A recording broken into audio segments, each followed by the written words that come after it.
All right, recording in progress. So here we go.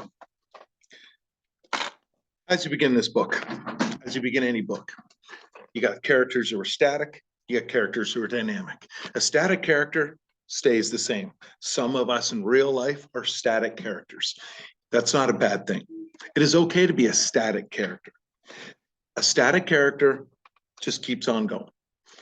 A dynamic character is a character who changes in a genuine change way. So me losing my arm, I now have one arm.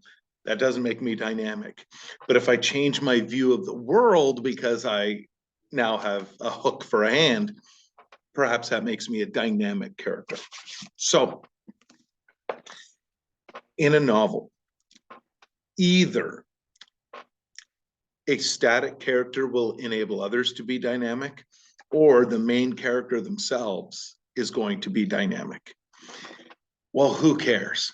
All right, here we go. Here's why fiction is important. The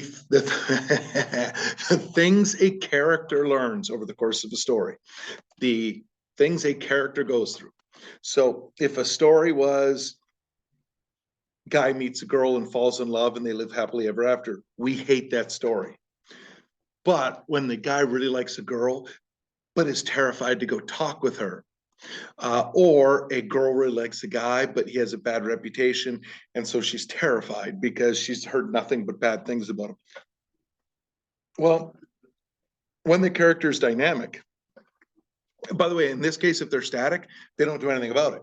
But if they're dynamic, over the course of the story, they find ways to overcome their fears, overcome their worries, their trepidations, and they act. Even if the act is a failure, they tried. And that's a thumbs up. Well, why do we need fiction? Because this is real life.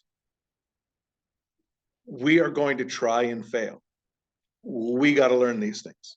We have to learn that we too are dynamic. I have some ninth graders, not right now. It would be kind of an awkward video if they were all just staring at me right now. But I have ninth graders. Some of them will stay static. They're never going to change. This isn't a good thing. Not a good thing. You're supposed to grow up, not grow. And a ninth grader sees growing up as, oh, I don't even want to be boring.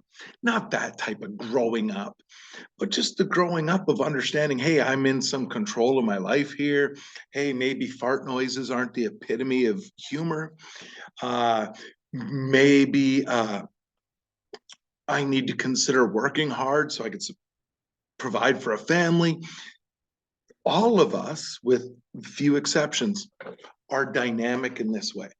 So we need to read. So we're reading this book.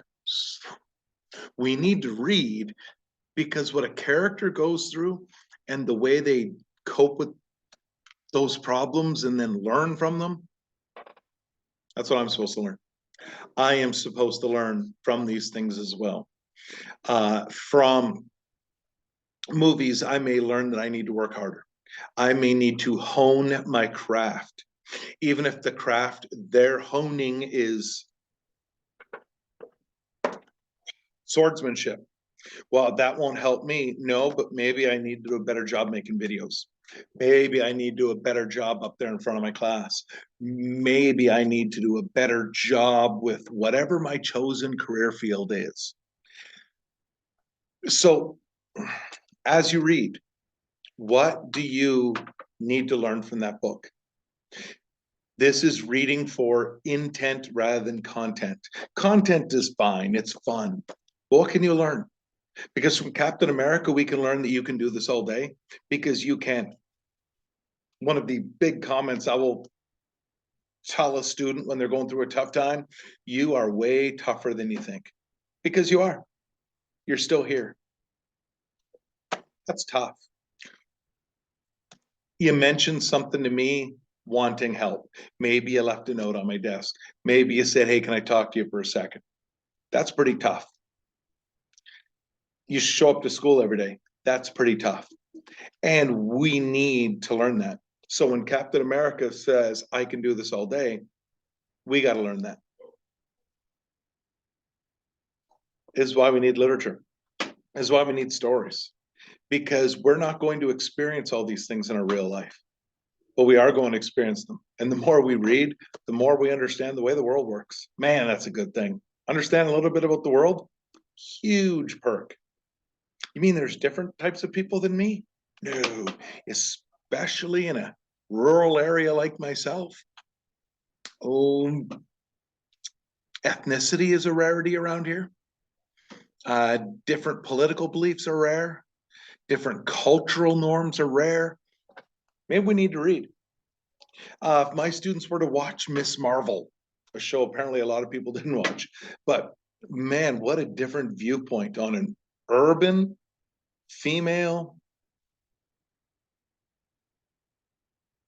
Pakistan or Bangladesh, I've forgotten which, and Muslim. You guys don't know this. When you watch Miss Marvel, you get a different take on the world. So am I recommending it? No, I just needed to pull an example, and it's better than the one I pulled the other day. Still bothered by that. All the examples I could have gave, I gave that one. All right. So the lesson that I covered was, well, what are we reading this for? Why are we reading this? Well, I just gave you a reason. Because what the character learns, you're supposed to learn. And it doesn't matter what book it is. Doesn't matter. Doesn't matter what movie it is. What the character learns, you're supposed to learn. Even if learning it results in their tragedy, Romeo and Juliet type stuff, you're supposed to say, ooh, yeah, that was dumb. And if you're watching later on, we'll cover this, but if you're watching Romeo and Juliet and being like, yeah, I want to be like them.